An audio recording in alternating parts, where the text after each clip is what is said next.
James Bond has had one hell of a run. 50 years this year of kicking ass with style and landing all the ladies.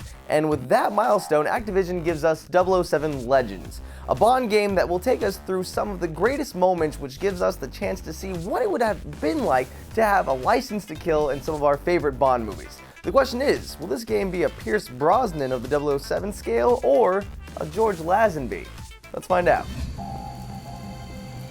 Goldfinger, do you expect me to talk? No, Mr. Bond. I expect you to die. This game doesn't miss a beat. It gets right into the action. It starts off with a cutscene where Bond gets sniped and falls into a river where his life then flashes before his eyes, and you get to relive those glorious moments. And from there, it's just non-stop action. But let's hold up here to mention something very pivotal. Throughout the years, we've seen some amazing Bonds, but in this game, which relives memories from all those movies, they've replaced them all with Daniel Craig. Now, I see what you've done here, Activision, and I get it, but I have a feeling Bond fans won't appreciate this much. Now, like I said, this game gets right into the action, and there's lots of it, because you're just reliving Bond's missions. It just kind of puts you in the most exciting moments. No need for story. In fact, if you aren't a Bond fan and have not seen these movies, you're probably going to end up a bit confused here and there. I have to thank you, James. We would never have got this far without your help. I just hope we aren't too late to save Tracy. You may even find yourself asking, wow, I didn't know James Bond had to destroy a tank that shoots out lasers. Maybe I should go back and watch this movie. Well, then you'll be a bit disappointed there. That never happened in the movie. In fact, they've added some moments to the game that never took place in any of the movies. I know that they're trying to modernize the story, but again, you're just going to alienate fans with the franchise. Now, I'm just going to come out and say this. I was looking forward to playing this game in the hopes to see what it would feel like to be the coolest, most badass spy ever. But instead, I just felt like I was playing Call of Duty again.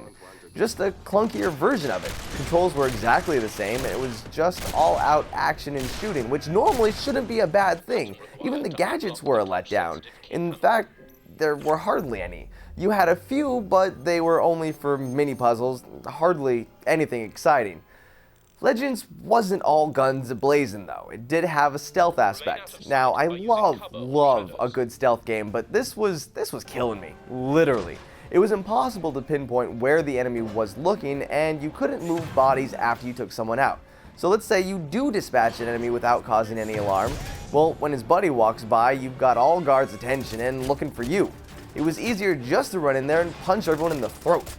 Now, they also did try to work in some kind of cover system in there, but that wasn't working very well at all, actually. You're always constantly thinking like, man, if I can just duck a little bit more. But no, just death. But I did enjoy some moments in the game, like running around and just doing melee takedowns, when they worked. And there were some cool chase scenes that stood out, but ended way too quickly each time. You get to relive the ski chase scene from On Her Majesty's Secret Service, and at one point you fly over the cliff into the air and shoot down a helicopter. I was like, oh snap, that was awesome! When I land, I'm like, wait. It's an avalanche! Stay alive, stay alive, stay alive. It was so cool. It was a great moment. I died a lot. In fact, you die a lot in this game, but I won't dock points for that. It actually might have just been me. I died a lot. Could be my fault. But that's enough about story. Let's look at what we really care about in 007 game.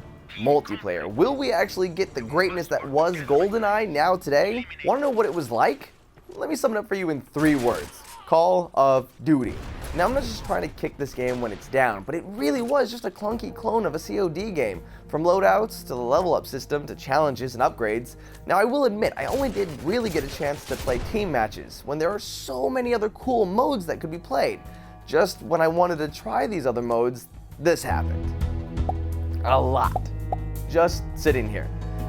Alone.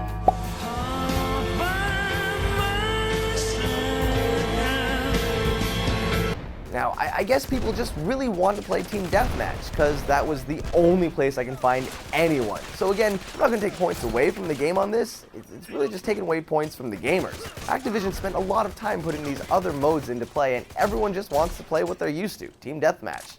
But I digress. The 007 franchise is something amazing, and I'm so glad to see that it's come this far. But these games just haven't been giving them as much justice though. 007 Legends isn't a bad game, it's just not up to par with what we can expect from other games.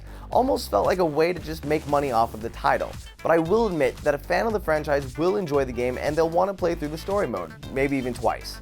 Just there are a few negatives here and they're going to notice them. In the end, I give this game 6 Vesper Martinis and shaken, not stirred. Guys, till the next time, I'm the Jovenshire and you're watching Smosh Games.